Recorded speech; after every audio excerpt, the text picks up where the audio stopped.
password. The network is FCC guest, and the password is all lowercase letters FCC guest. With a space, just all lowercase FCC guest. I'll be right back up. Okay. Recording now? You good to go? Again, I'm David Graham, the sewer director. I know quite a few faces here. I don't know everybody. And I have with me my team tonight. I am my office manager, Laura, my engineer for the department, Charles, and you think you probably more boots on the ground than I will. I'm probably seeing a lot of Charles. Erica Moon's going to be hotline for all issues and complaints. Erica is one of our greatest resources that we have, and she's great to be here with us to help us with the coordination in the meetings. I also do have a public person from the town who might be coming in. So it's going to be well broadcast, recorded, and everything else like that, so everyone up to speed.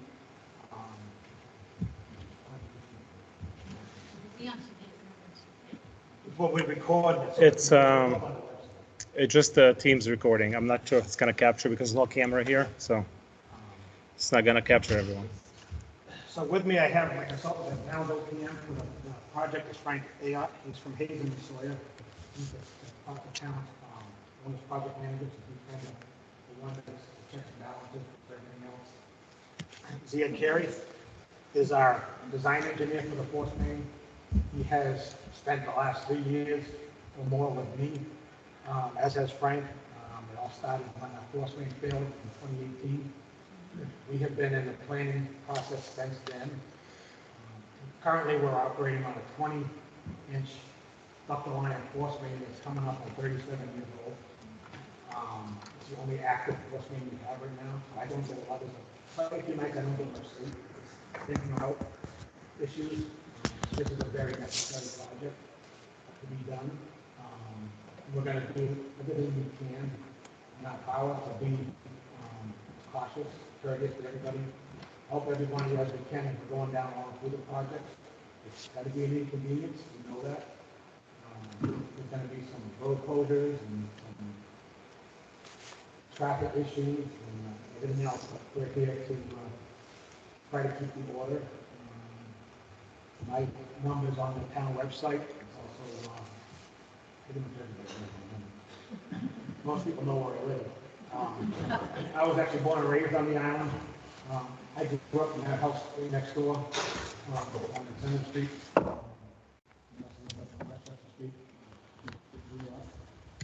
So with that, I can turn it over to Frank. He's going to give us some knowledgeable words, and then any questions we'll direct them to the engineers. If we don't have any answers for you tonight, we will get it. You probably just heard that before, and I can guarantee you, we will get it.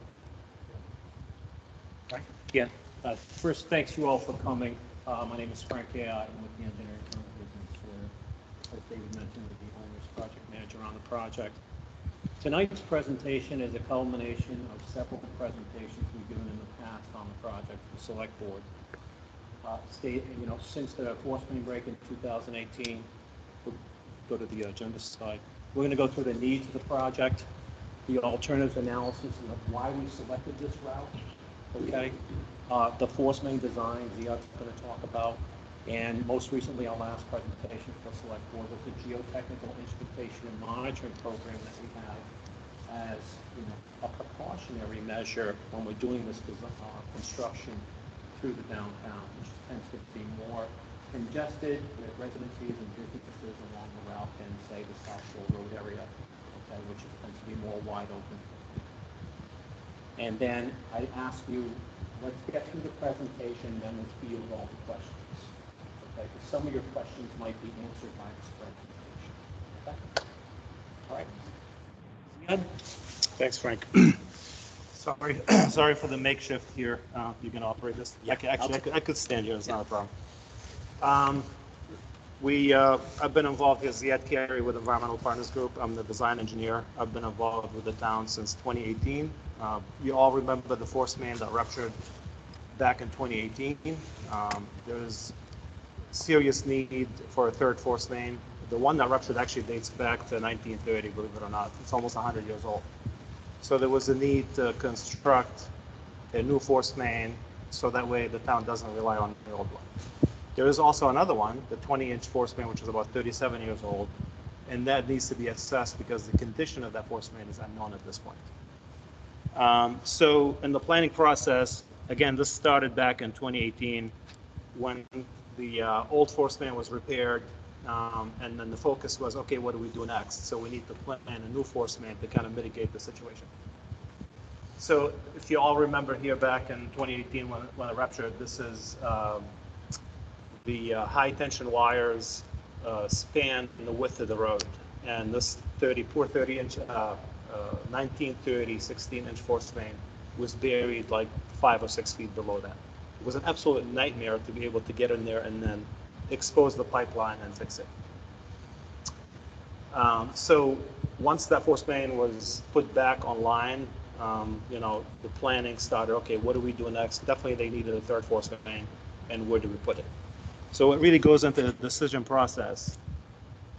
We looked into alternative analyses, and the alternative analyses, we looked into 3, 4, 5 separate routes to see what is the most economical route, the one that's going to make more sense to be able to put in and implement a no force main.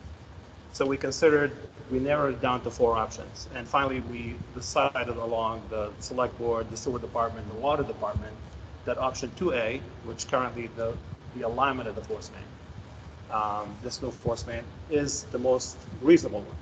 And the reason behind that, there is some existing aged utilities, whether it's water, gravity sewer, drain, that needed to be replaced along the way. What also goes into the decision making is the force main is not like a gravity sewer, so the force main is a pressurized pipe, and the hydraulics play a big part in this pressurized pipe. So meaning you want to avoid going up and down, having high points, low points, excessive velocities, and so on and so forth. So this, after careful consideration and review by us, the OPM and the town, this was a decision to adopt this alignment. So we arrived at this decision back in 2019, I think, at that point. Yeah. So of course, I'd be lying if I'm sitting here and saying this is going to be an easy project. But we knew from the get-go it's going to be very challenging, and the challenge is in the construction, coordination. We limited to working hours. We're limited to time of year construction. So obviously, summertime, nothing could happen. More specifically in the downtown. So everything has to be spread out over a 3-year construction period. As a matter of fact, this project started this past May, and we started on South Shore Road from the plant, and then we went out about 3,000 linear feet on South Shore, because that was the easiest part of the project. And here we are today, looking to get going on a week from, well, actually on Monday, September 9th. So the advantages of this, it is one of the shortest routes. It takes care of the aging utilities along the way. The planning is to be able to cross-connect this new force main to the existing 20-inch force main. So that way the town could turn the gate and then commission one or take one offline to be able to address the maintenance in the future. That was by design. And the reason we couldn't go parallel to the existing one, because that would not allow us to be able to cross-connect these pipelines. Again, we start at the sewer pump station here at C Street. It's about 226 feet. We come up Step Lane. This is where we're starting on Monday, and this is what we have in this discussion, along with the rest of the neighborhood. There is a short segment on Center, and then the alignment takes a left on Lily Street for a good duration there, and then from Lily, Liberty, Winter, Pine, and this is really scheduled for the following year. And we'll talk about the schedule a little bit shortly here. Again, a lot of it really happened within residential areas. There is some historic district, some parking consideration that we had to take into account, and then all the other challenges along the way. We looked at water and sewer that needed to be replaced, and drains. Those are just aged utilities, and in the process, you're going through the excavation of a say Step Lane or maybe C Street, and might as well just replace water and sewer, because you don't want to do one utility today and then come back in a year or two and then do the other one. And that was really the biggest part of the decision making. Same thing along the way. Stormwater is a big issue on island, right? Water's not really going anywhere. Some of the basins are undersized. Some of them are not really recharging into the ground because it could be age, could be a lack of maintenance, could be siltation that kind of built up over time. And this allows us to also address the drainage along the way. So as I mentioned, force main is a pressure sewer. It's not a gravity sewer. So when the pump station is offline, the pumps are off, everything is stable in the pipeline. Once the pumps kick on, that water is going to rush through the pipe. So there's air release that's going to be coming out of the pipeline. And then when the pumps come off, the pipe would need the air, otherwise it would collapse. So it is critical to choose locations along the way where we avoid high points and then excessive velocities downhill and then dipping points as well. So we chose this location because it allows us to maintain a minimum head or minimum elevation difference between the target area and then the C Street pump station.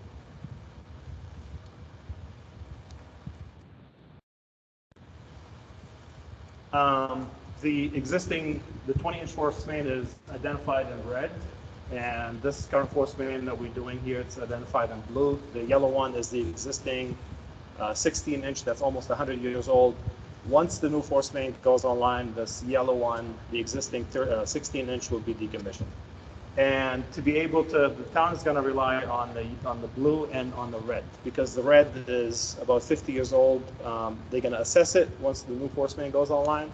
And once it's assessed, they will fix it, repair it, and then maintain it to be able to use it in tandem with the new force main. And then to allow us to do this, there's 3 connection points between new and existing. And again, we talked about connection points, meaning you could isolate a segment, you could take the entire force main offline, or you could isolate segments at a time to allow them for maintenance.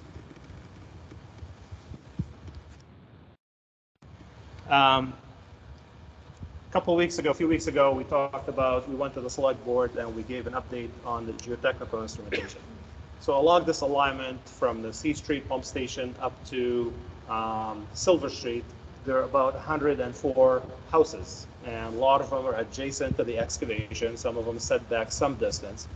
But in the instance of Leslie, down here at 47 Center, the force main alignment, unfortunately, the right-of-way is pretty limited. We only have 14 feet to work with, and the foundation is right up against the right-of-way. So the force main happens to be about 9 feet deep, plus or minus. With the excavation and bedding, you probably have a 10-foot cut adjacent to the property there. And then to be able to protect you as homeowners, we have these geotechnical instrumentations. And what they are actually, they're like markers that we put on walls and on features at your property to monitor movement during excavation or during backfill. So what happens when you excavate, the soil tends to want to come into the excavation. When you backfill and you compact, there's some rebound that happens. So what happens along the way, if the contractor is within a segment, let's just say step lane, for instance, and they're working within a 100-foot stretch, there will be excavation, there will be some trench boxes, and that would allow for the installation of the pipe. And when the pipe is installed, they backfill, they compact, and then they put the earth back together. Along the way, on a daily basis, there will be some monitoring of these devices, and those devices will be monitored and recorded. Same thing, what happened the last month, the contractor was responsible to do pre-existing survey. So there's some camera work that was done along the way. They focused on staircases, facades, foundation, windows, any feature that is visible along the alignment. So those were recorded on camera, and they were taken by still video photos. And those are available. And the contractor is also responsible to do the same thing when the work is complete. And that way you should be able to compare what happened during construction. If there's a damage, ultimately it is the responsibility of the contractor. Right? They bid the job, they know what the expectations are, and they're going to do the job according to the documents. And the documents are there to protect you and to protect the town as homeowners and as an owner of the force main. And we'll talk a little bit further about the difference in these monitoring points. So these are, this is not specific to this project, but let's say you have a foundation wall that is visible to the outside, and there's a crack in that foundation wall. So there is a gauge that we install in advance on this crack to make sure that this crack is not widening, right? And then when we talk about some limiting threshold, so there is some movements that happens if you compact and if you have vibration, if you use excessive machinery, right? You're gonna feel it if you're in the house. But then what's gonna really tell is if this crack getting bigger, or is anything moving in terms of let's say you have a staircase that attached to your foundation, and we monitor the staircase. If it's moving, that means it's something because of vibration or because of the construction, and we'll make sure that we monitor this and we make sure that it's not exceeding what we call limiting threshold. So if it moves a quarter of an inch, we start thinking, okay, what is the plan? If it moves up to half an inch, we stop the work, and then we tell the contractor, come up with a plan to make sure that we don't have this moving forward. So these are samples of the crack gauges that are installed, not on all the properties, depending on the location and depending on the actual condition of each property. Some of them are corner ones. If you have a corner wall, some of these gauges are installed in corners, but again, the intent is to measure the crack and to monitor the crack over time during construction. Some of them go on brick, some of them go on stucco building, any foundation type that has exhibited a crack in it. The other monitoring points, there could be a nail that set on your property. If you see it, don't panic. That means we installed it, and at the end of the job, we'll have the contractor take it out. It's just a small little penetration of the nail into the foundation. And again, the contractor did the initial survey before construction. The survey will be continually monitored during construction, and then post-construction we'll have a report from the contractor on the surveys. So again, those were installed in early August. They were measured to have a baseline, and will be continuously measured to see where the baseline is or where we are in relation to the baseline. And then during construction will be measured on a regular basis. If you see something like that on your property, again, we have the contractor put it in. Don't panic. It's part of the measurement devices. We mentioned about 104 properties. They span from the 1 C Street, the C Street pump station, all the way down to Silver Street. And then beyond that, everything opens up. So we're on Surfside. We have a mile. This force main is about 3.4 miles, of which you have a mile on South Shore, a mile on Surfside, and then the other mile is at downtown. These are the properties that we targeted based on proximity to the excavation and where the force main alignment. And then we end on 8 Winter Street. So construction schedule, and don't panic. Construction oftentimes doesn't go according to plan. Sometimes we get lucky, we get done a little bit early.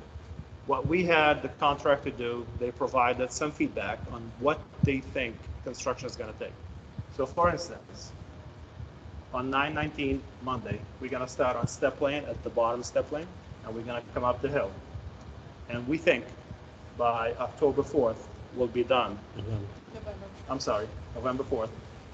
We'll be done by with a force main. So what's going to happen on step lane? The first order business, they'll come in, they want to take out the pavement. Second thing is the water main is going to get replaced. So we're going to establish a bypass, and the bypass will be above grade. The string the bypass pipe above grade. They'll test it, chlorinate it, make sure the water's safe before we turn on the water to the residents. And now they start digging. So we could be 2 weeks before we even start digging on step lane, right? Once we're on step lane, and we're going to replace the gravity sewer, And we're gonna put in the force main because the force main is the pressurized pipe that needs to be below every other utility. And then the water main will go on top. The water main needs to be 5 feet below grade. And then we'll backfill, we'll come back. So we'll allow for the winter settlement. We'll come back. The road will be temporarily paved, right? Will be open. But we'll take the winter off and we come back in winter. We'll do the final restoration, the final paving. And usually this is a quick process. Over there, by the time we're done, because of the limited right of way, there will be nothing left of the road, right? So we're gonna have to go back, put some gravel, put some binder, and put some top, and stripe it, and that will be the end of the job, right?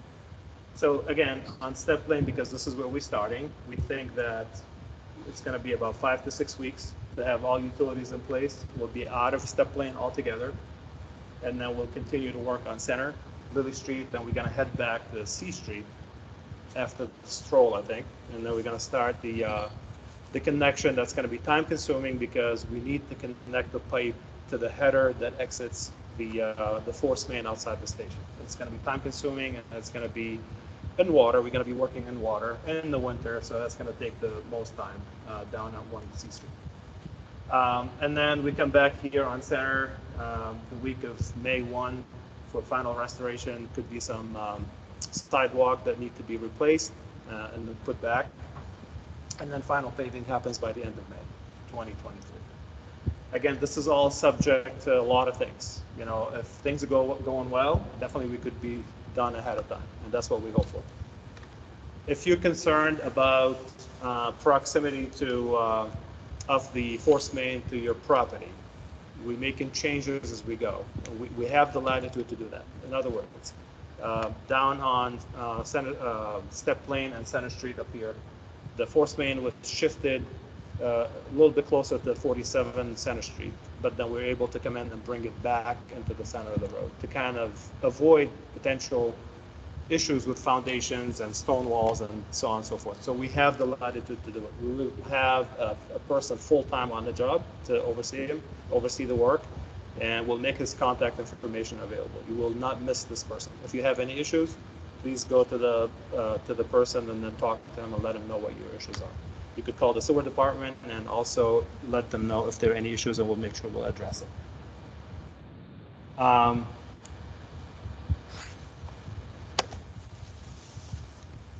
Any questions? I will just note, I know it is a lot, and I believe that Florencia already put this PowerPoint up on our project page on the town's website, so if you want to review it again on your own time and kind of a little bit more slowly or more in depth, just read some of the information that's on your So we have, I personally have 7 active force main projects going. Construction is never easy. You're not, you know, people are going to be inconvenienced. This is my experience, and I could share my 30 years of experience with you. At the end of the day, you're going to have to look at the big picture, right? You should be able to think, okay, I have a new water main in my street. I have a new sewer force main, and I have a brand new gravity sewer, and the road's going to look great. Right? Look at the bright side of it, and along the way, we're going to try to make it as easy as possible, as simple as possible. But that's it.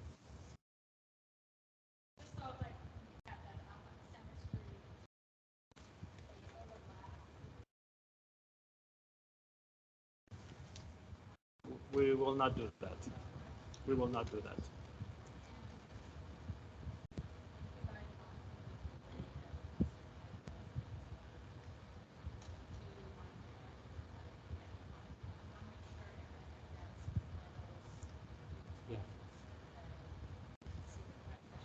Yes. She has the letter.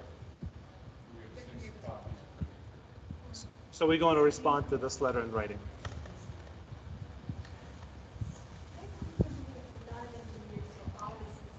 Yeah, yeah. So it sounds like old ones, I mean, new ones being put in, all ones coming out. So we'll still have access to one. What about the house? So this, your service, the sewer service that goes from the house to the main. I think here they own the service from the property line to their property, right? Yeah, going forward, all of the, every house is gonna have a new service to the property line. So if you have a 1930s house and it's have a 1930s sewer, we're gonna be replacing, the town will own all the way up to the property line with a brand new system service to everybody's house. My question is, we had a backup in one of our pipes, and they were saying that, like, a tree might have been going. Roots, yes. So on the road, so, and if that's happening, that's what I was wondering, like, does that all get cleaned Yeah. out? I mean, Everything's But gonna not be on your, but not on your property. no, just. So if it's in the road, in the right of way. Yeah. Really new line. Anything from the property line into the right of way is being replaced. Okay, so your service will be cut at the property line from the old service, and a new pipe will reconnect where the cut was made. Okay, at your property line. So this could be, Yeah, I was wondering at the same time, if it is, It all depends where your root problem is. If the root problem is on the property itself, most yeah, likely I not. don't think he found that. Yeah. So this is one backup, and had it out for 25 years, so it's not like. Yeah. But I was just curious. we have the sewer main pipe, and then we have these laterals coming off of it. And the laterals will all be brand new, and those will go to your property. Right. So those will, you'll have all new stubs, Yeah. And and, and that will connect your line. there'd be a So- brand new clean out installed at the property line. For instance, we just had a situation up on Westchester Street where a home was having a backup. We had just gone through the whole area on Local Street, and the problem was found 2 feet into the property. Where the brand new stuff is installed. So, but as we have the line local, your plumber or your caretakers around, we want to take a look up there and see if they see something. That would be the opportune time, if they could replace something. Well, that's, I guess what I'm trying to do is avoid if this happening again, we have all looked at anyways. Yeah. So if you have, like in this instance, if you have somebody lined up to do this work, by all means, let our guy in the field know, hey, you know, next Friday, someone's coming in to do this TV inspection or maybe the cleaning of my service. I never arranged it, to be honest, because it only happened at once. Mm. Yet when you guys were talking, it was kind of big, well, Yeah. We're gonna, they can become a problem. If we happen to see a bunch of roots coming out of something out of it, we'll go for the epic and try to contact them. okay, Yeah. There's a bunch of roots coming. right, that's all I'm saying, it's all open. Otherwise, it's, we have to be Not even street roof. if in fact it was done before this project, the homeowner owns the center of the main. Yeah. Going forward, as we do any projects, we're bringing all the laterals to the property. We'll be able to. Yes, sir.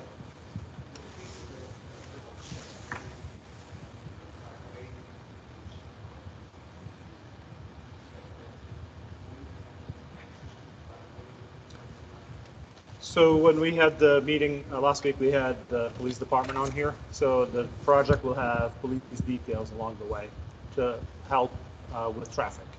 In this instance, they said they're probably going to close it from end to end, but they will allow the residents to come in, park their, use their driveways, whether you come in from the top or come in from the bottom, depending where you live and when the excavation is happening. Yeah. But yes. And our project representative will be on site, so if the project is going on in front of your house at that time, make arrangements with our project representative if you have an appointment to get to, okay, or anything like that, so we can gain access to your property to get you out, and the like. Or park on park on North Water or another one of the side streets if you can during the day that it's going to be.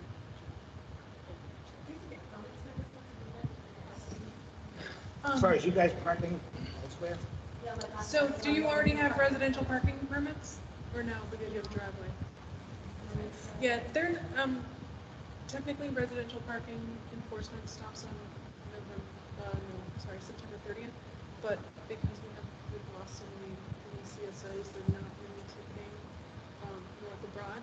So you should be fine parking, on another side street that's, obviously not in the core district from, Broad Center main into Easy Street, but, kind of in those other outlying areas you can. The town created some dashboard that simplifies my houses. Just like the new. I don't think it's gonna, I don't think they're gonna need it. if there is ever any tickets, let us know. One of the things that's already changed is Ziad was saying that schedule does change. The fire has changed our schedule. We weren't starting on Step Lane, we were starting on Lily Street. After the fire, we took into consideration, we looked at everything, we said, we know everyone wants to rebuild. We know there's gonna be a lot of construction there, so our goal was to get in and out of there as quick as we can, so that the construction and demolition, which has already started, can continue without any interruptions. Yeah, that's just a point of how the schedule can change. That opened our eyes to, hey, let's get out of everybody's way. Let's work with the builders and the contractors. We've already been in touch with the builder that's doing the veranda, the house right after it, and then I'm not sure if they're doing the other house as well, but we've already spoken to him and some of the owners, so they know we're coming through. There may be a few days where they can't get in and pull the dumpster, but we will have heavy equipment there. If they have to pick the dumpster up, put it in the road so it can be taken out, the demolition and stuff like that, the contractor's already said we'll help as best we can. So.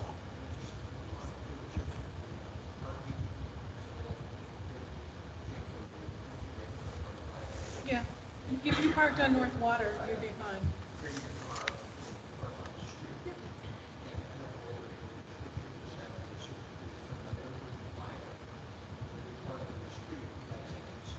That's because it was in the summer.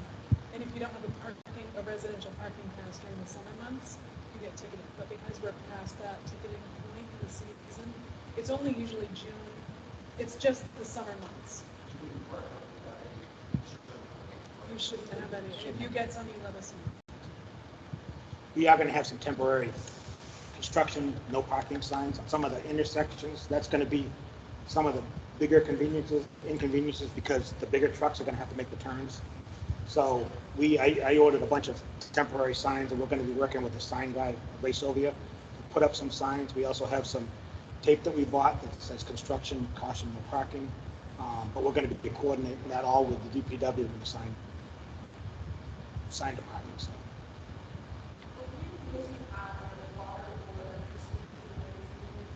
You might lose water for a few hours while they build the bypass. A lot of times they'll build a bypass above grade before they cut anything. Then they're going to notify you, let you know, hey, at 10 o'clock, we're going to cut your service. You'll be without for a couple hours, but they'll be back on. It won't be off for days. It's only going to be off for a few hours. And the sewer, when we go along with the gravity sewer, it's actually going to be replaced exactly where it is in most often spots and activated that night. So there'll be no interruptions of sewer services except for maybe a couple hours at a time. And in terms of electric, you've got overhead lines, so your utilities shouldn't be impacted.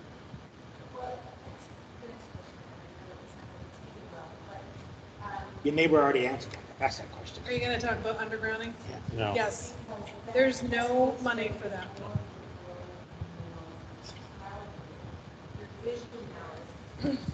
The thing you need to realize when you're talking about undergrounding utilities, especially on a narrow street like Step Lane, there's no room. When you have poles with transformers up ahead, up above you, all of that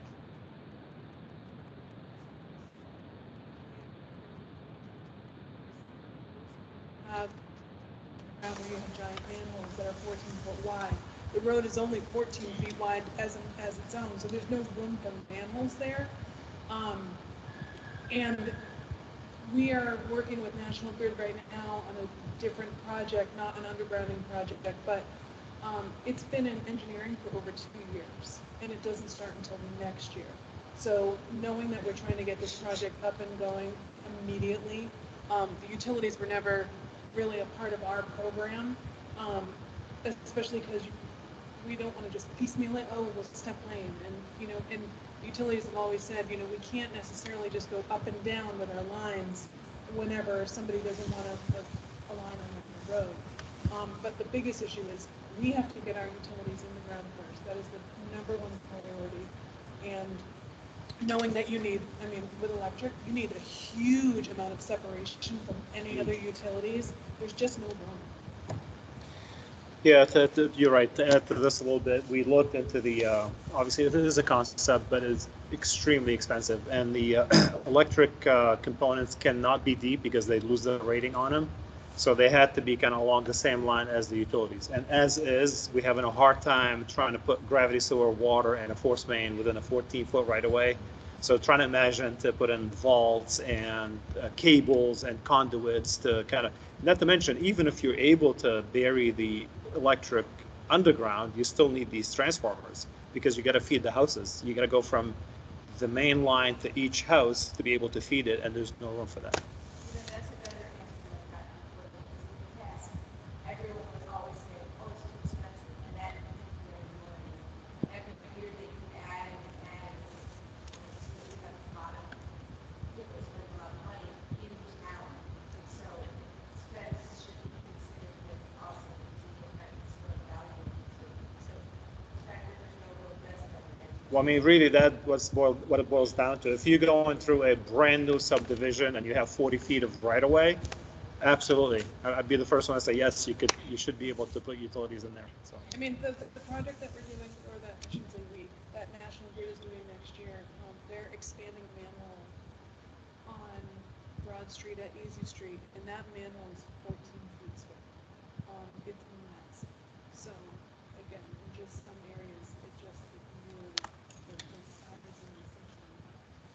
One of the things that we discovered during the force main, which none of us knew until we got under the ground, is you can see this wooden structures, all the shoring. Because the force main was underneath all the electrical lines that were just bare steel pipes, we couldn't go in near any of those wires or anything until they were either de-energized or you had to have special tools. When we opened up the holes, we were like, how do we get to our pipe? We had to have engineers from National Grid and everywhere else come down because these mains here carried over 13,000 volts. Yeah, it was the main feed to the island. And we wouldn't normally build a box for people to work in out of wood, but because it was for the safety of the people working. All the electricity, we had to have everything built out of wood. We had a special firm coming from Boston that did that kind of work. So it was a real eye-opener for us. One of the other things that we have to add to our projects nowadays, and we did it when we did the upgrade down at C Street, is we have to look at coastal resiliency, everything that we do. For flooding and sea level rise and everything like that. When we did the pump station down the street, we actually built that pump station up almost 4.5 feet outside. There's an actual retaining wall around the pump station where we have stop logs. Whenever we have any flooding, we take and go down and install all our stop logs so water won't get into the station. We also designed that station for resiliency that the pumps that are in the basement, the 4 pumps that are down in the basement, 27 feet deep, can run underwater for an unlimited amount of time. So all the electrical stuff is 7 feet above the ground inside the building. So there's a lot of other pieces to it. You know, as Zia was saying, electricity, you don't want to put a lot underground because it ruins, it takes a lot of the ratings away. And cooling and things can heat up and everything like that. So, you know, I was born and raised here. It took, and you know, it just means a lot to me. This is going to be one of the toughest projects since I took over in 2016 as the sewer project. So I'm looking forward to it, but I'm also quite a bit nervous. And I'm sure I'll be seeing a lot of you during the project. But we're here to answer your questions. Frank is here, Ziad's here.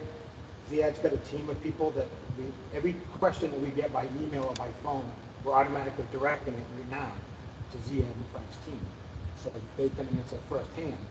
Our office with Laura and her staff is documenting everything. Every single call that comes into our office is documented on paper, scanned, put into an archive so that we can look it up. We always ask for everyone's name, number, and email. That's 3 questions that we ask right off the bat. And I think Laura and her team now have 15, 20 calls maybe already on this. Every single thing's documented. All they got to do is look in one file and it's there. They both have copies of that as well. We use Erica a lot. Erica will want different terms of she wants to know what's going on. We can also send that to her anytime they want. Yeah, one thing about the movement piece too, you know, if we see any movement through the geotechnical monitoring points along the way, and we stop work to get a mitigation plan to alter construction methods or otherwise to prevent any additional movement, That plan is being reviewed by an entire team of engineers to see if it's satisfactory and it passes the muster from a means and methods perspective that the contractor wants to employ, okay, before we put it into action. I just want people to know, give us a plan. Well, we just don't take any plan and say, go with it. It's really reviewed from an engineering perspective, okay, from geotech to structural support and to the methods they want to employ to mitigate any of the movement that we're seeing. So it's important I mention that, because when we say, get us a plan, well, what do you mean get us a plan? The contractor's going to just create a plan? It's not quite that way. Yes, they provide us a plan, but it's a plan that's born out of engineering and also reviewed by a team of engineers before they give them the go-ahead to say that this is going to work. One other piece that I didn't see any pictures of, and those of you that live on Step Lane have probably seen little black boxes with solar panels on them. Maybe you can explain a little bit more how those work, but I know there's a lot of stuff driven into the ground, and there's vibration with a vibration sensor. So there are vibration monitors. We are not going to, we don't intend, so vibration happens when you drive something into the ground with a force, right? This was not the intent. This is never the intent on any of this force main work. What happens is when they excavate and they put the trench box, they put some plates on the side, trying to make sure that the sand or the earth does not erode into the excavation. Along the way, they monitor vibration just to make sure that anything, even windows or earth movement, that's monitored and recorded. So if it exceeds the allowable threshold, they know, we will know, and the work will stop. So this is really, and every job they're going to move them from, when we're done with Step Lane, they'll move them down to Center Street, and they keep moving them along the way. So there's a second level of monitoring just to make sure that nothing is moving, nothing is being compromised. They send it out to your phone, iPhone, or you Oh, yeah. they automatically send out alerts. You might see one there, there's the old Veranda Hotel there, there's a black box there with a solar panel on it. This is nice. Step, How is it? it powers it, Solar, that's all battery. it's all battery. This is one.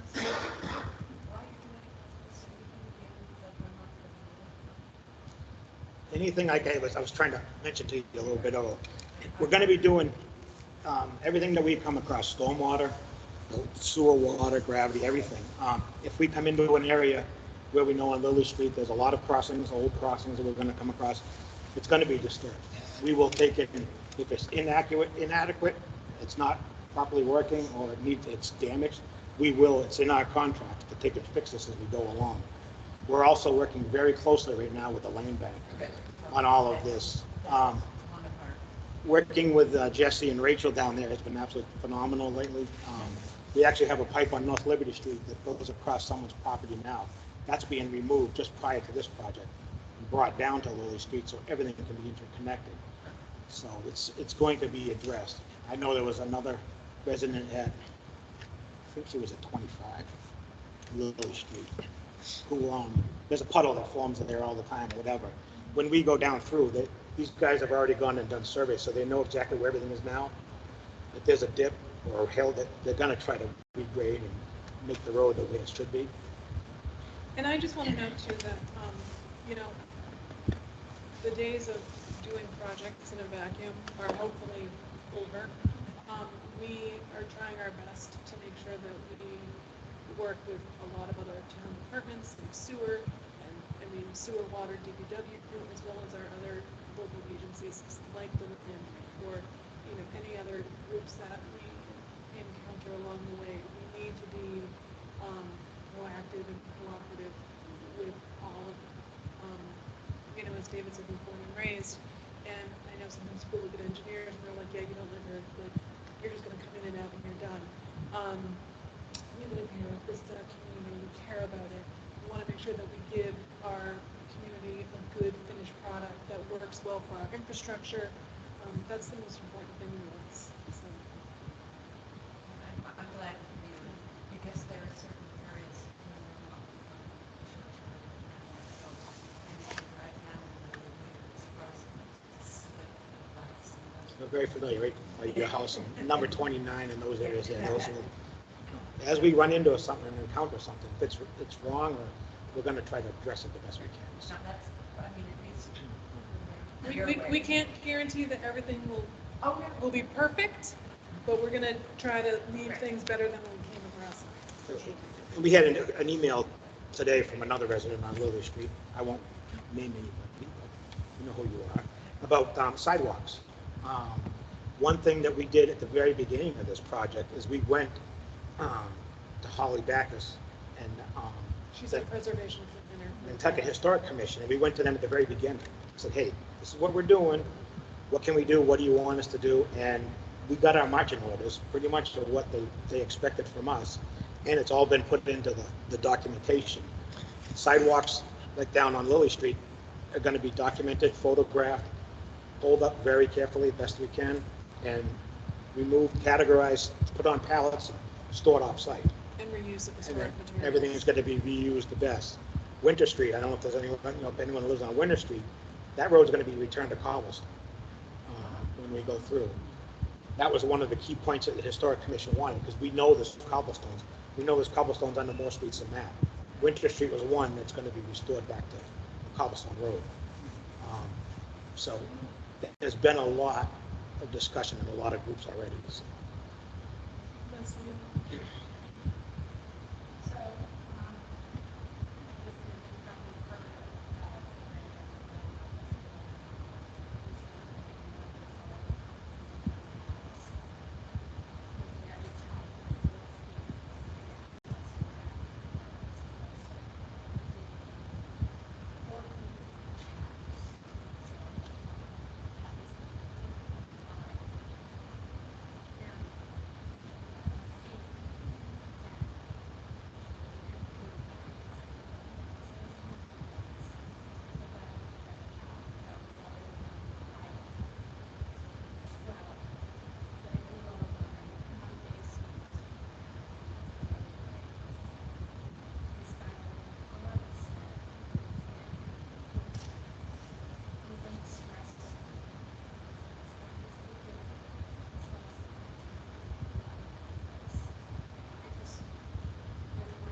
And some of the means and methods that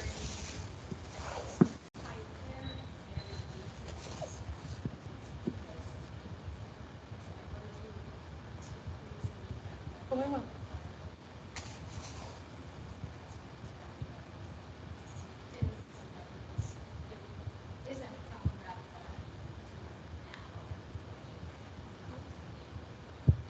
And we've definitely done projects in the downtown district on very narrow roads in the past. And, you know, we just SB. always, SB, right? I think so. And it, we will always try to do the work with the best care we can. some of the methods that we could use, especially by your house there.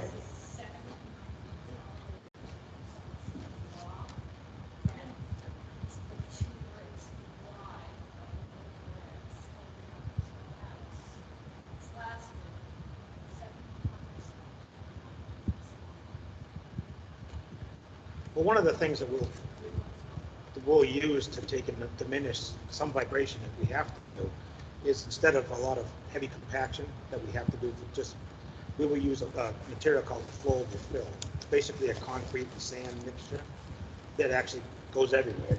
It's a free-flowing material and hardens. It's excavatable, but it's like concrete. We might have to do that on some of these intersections, some of these corners. It's all going to be, yeah. And this stuff turns into basically into cement. And when we get up towards your house and the home down at the corner of Lily and Center, we're going to be, each section is going to be different as we go along. And as Ziad said and Frank said, is we have the ability maybe to move it a couple of feet. Some areas we can move it more, some places we'll leave it left. But each spot will be looked at very carefully if we get to it. I know the vestry down here in the front is also extremely old. And I know there's concerns with that foundation as well. And all the way down along, so. At the corner of Lily Street Center is just about as deep going around that corner. You know, as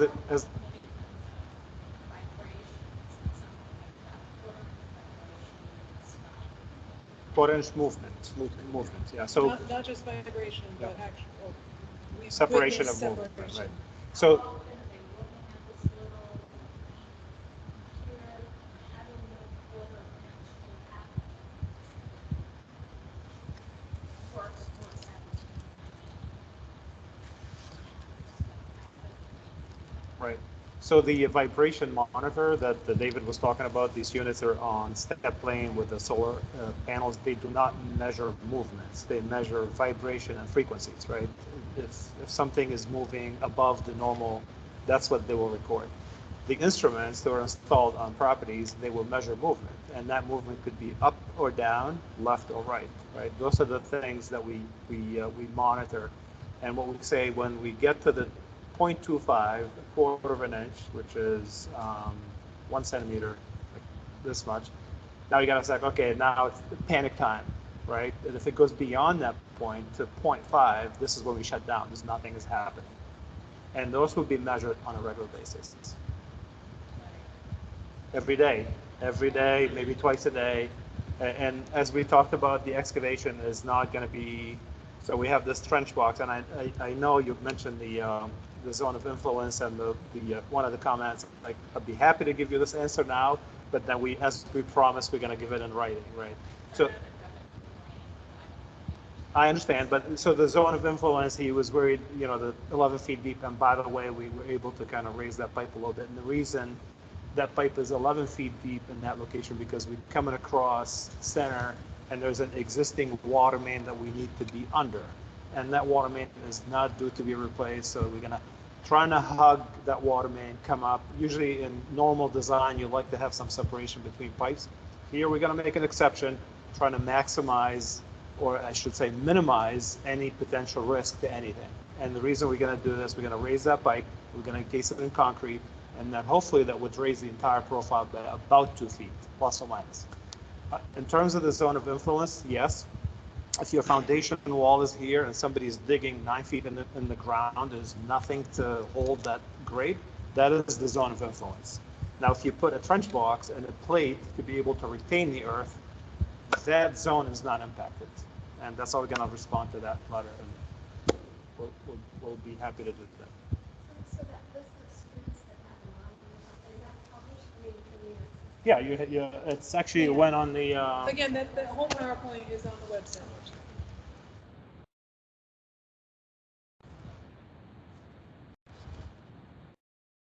He might not have or whatever. I didn't. Oh, you're engineering. Yeah. Mhm.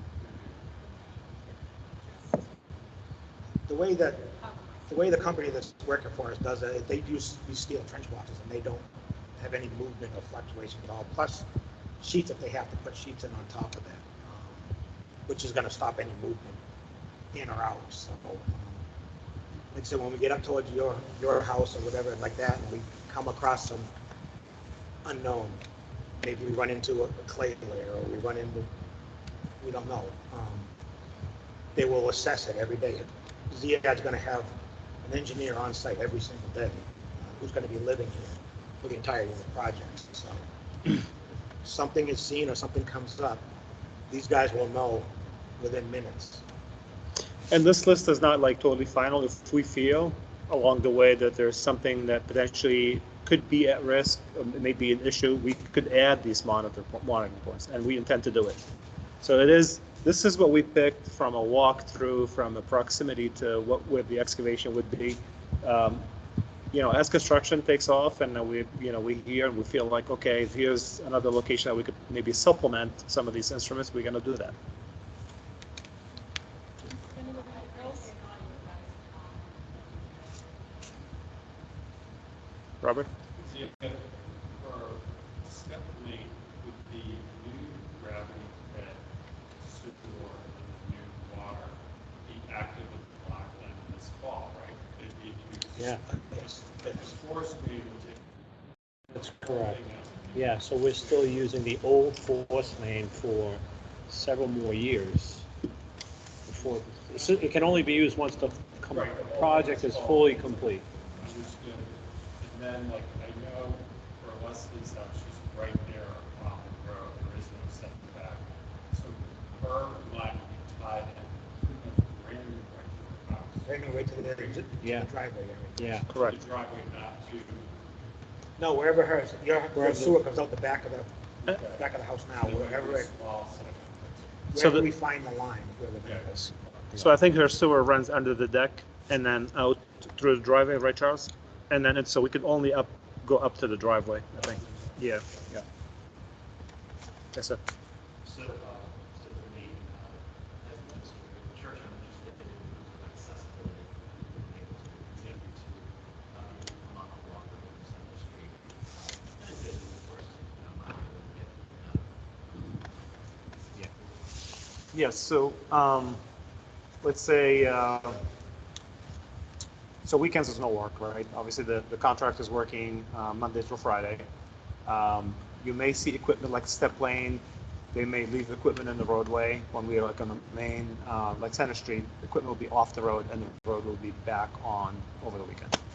But So like access should not be an issue. when we're right at the top of the, right at center at Step Lane though, that access to the front walkway is probably going to be blocked for that moment. For that time, right? Thankfully, you've got the street that comes right up to the side of the church. I mean, you've got an alternate access. It's not the most ideal access, but you have an alternate access, people can drive up there if they have accessible needs. They can walk up on the sidewalk. So we're going to, do the best we can with the accessibility issues for everyone. They will be installing security fences around the areas, so the entrance here may not be affected by that much because there'll be a security fence in the roadway so that no one can go in towards the construction zone.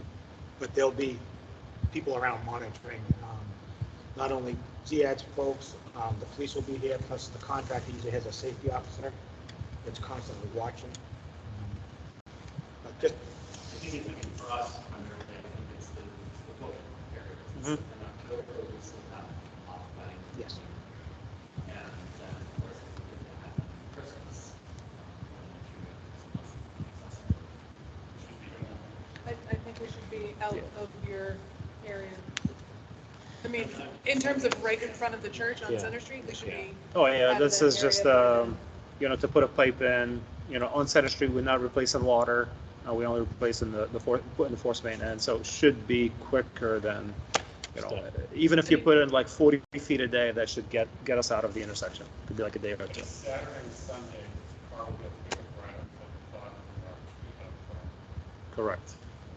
And by the way, just Robert B. Auer is a very reputable contractor. They're on the Cape. They've been working in town for years, and they know the drill. They know how to accommodate people, and this is not their first rodeo here, so they know the drill exactly well. And they are very responsive when we. Carry groceries. We've seen They're, them. they're very responsive when we have to bring anything to their attention. So. There's so much that they could do that's now. Is that possibly impacting It could, with the trucks with the roll-offs and everything else that's come in, the large excavator that was there did actually cave in some of the road. And again, when we go through, if they have to put plates down where the tracks go, they'll do that. These guys are unbelievable. I mean, I'm so lucky to have them. So they will monitor all of that. And I don't know if you all saw when the excavator came in to do the demolition of the greenhouse. It was such a slow process because they literally had workers putting putting mats underneath the treads of the excavator. And so they, as soon as one would come out the back, they'd run them to the front. I mean, that, it did not go tracks on pavement, so to protect the roadway.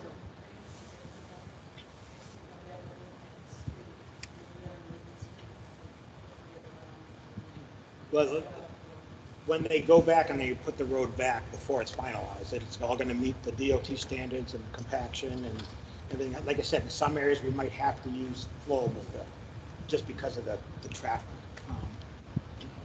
One other group that we have worked very closely with, and I'm sure a lot of you love the trees, is we've had to work very closely with the tree association and the tree committee, especially with the big tree over here across from the vestry. We had a big meeting here last week after we met with Leslie. There's very special and particular protocols on how to dig near roots.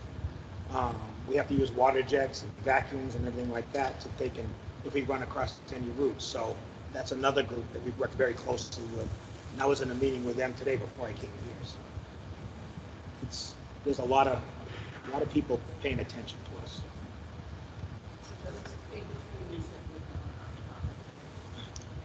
The big trees, every tree is going to be that we have the tree guy, Dale. A lot of people know Dale.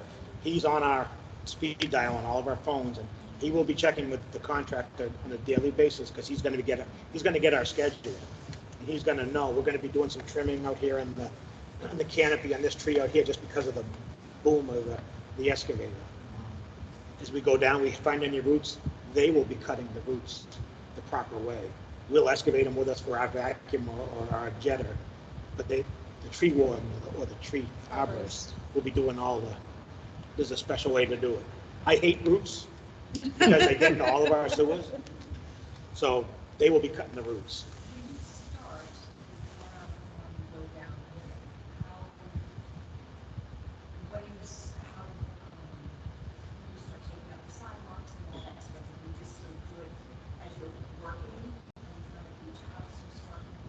Well, a lot of times, say, like for example, in front of your house, that sidewalk is very old, very special, and that's one of the ones that's going to be cataloged, photographed, and everything. And it'll be stored off-site. It's actually going to be stored at the treatment plant, so it can't be damaged. The sidewalks, even down here on Step Lane, everything's going to be photographed. The curbing was one of the biggest peeves that the Historic Commission had, is we have to use the existing curving that's there wherever we can. Or we had this special, there was some company somewhere that makes a special curving with a Curved round edge. Fletcher, and everything. yeah, Fletcher. So they're not that hard. So we have, every piece of it's been considered, so. So just to answer that question, I think what's going to happen is probably they're going to come by and take everything out at once. I think that's what's going to be the process. And, like David was saying, everything has to be labeled because it needs to go back at the same location. And I think that expedites the process if they come in, take out everything, and now they establish like temporary walkway to your house. So that way from you go from the road to the, gravel walkway. That would give them the opportunity to come in and just do all the piping, and then they'll focus, when the piping is done, they come back and they focus on the restoration.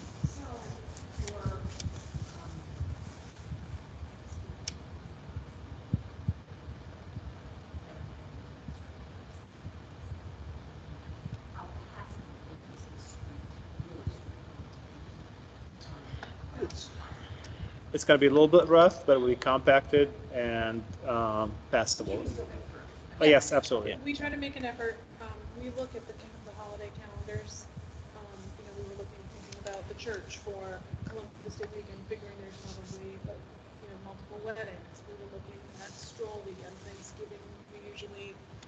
We have what we call blackout dates for construction, and we usually try to do I can't remember if this project is, but usually it's like the Wednesday of Thanksgiving through the Sunday.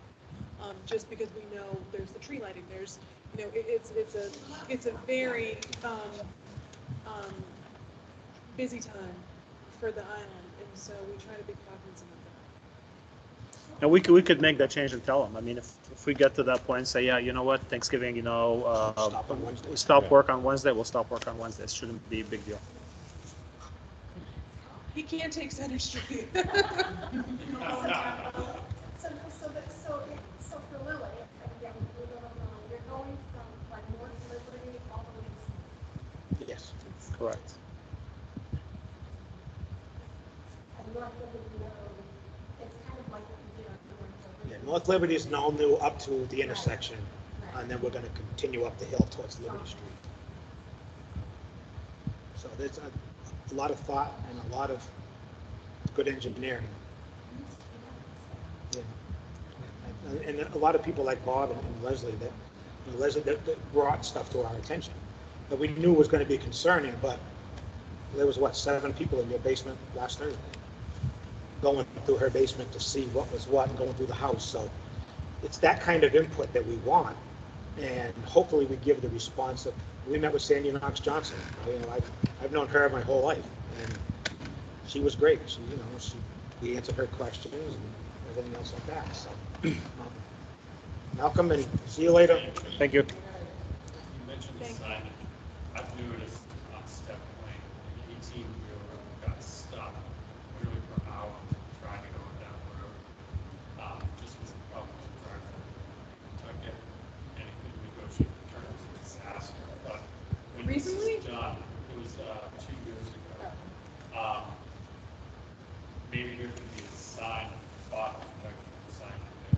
But, there's really not a street design for 18-wheeler. It had to have been somebody from Mount Vernon. Yeah, no, Because I think it was everybody a knows. delivery truck that just got in by your house. So I think a sign would stop that, no trucks, or whatever you guys come up with. That's a great idea. There's a sign like that up on Yeah. York Street. No Maybe trucks. Some kind of sign. Yeah. Because, they're delivering the restaurants, and they get help, they get drivers from mile. It was just that poor guy. What happened? Living there, looking out the kitchen, it's closed.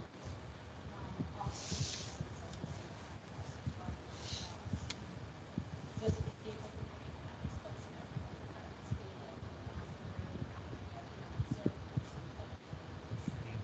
Yeah. then, and it's just.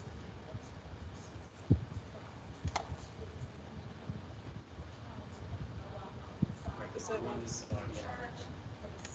Yep. That happens everywhere. It really does. Um, Again, I don't want to hold anyone up any longer, but I do want to thank Bob for getting this all set up for us, and thank you for the church, and everyone for coming. Thank you for your questions. We'll be back here Sunday morning at 10. The town website is a great resource. This, and there's, Yeah. if you go under government, Yeah. Florence here is the public coordinator for the town, so. Yeah. and you can always call the main sewer office in Harvard, or you can call me directly.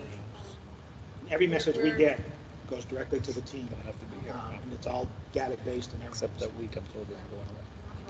Who knows when it's next year? Oh, yeah. I mean, Any kind all of of date. downtown, so, absolutely. Thank you for allowing us up here, and thank you for setting Yeah, this up thank for you. us. I will, not tonight, but I will read it tomorrow. Okay, I'm I gonna will, don't worry. stop recording now. Thank you all. We got you, Leslie. Thank you very much. Thank you.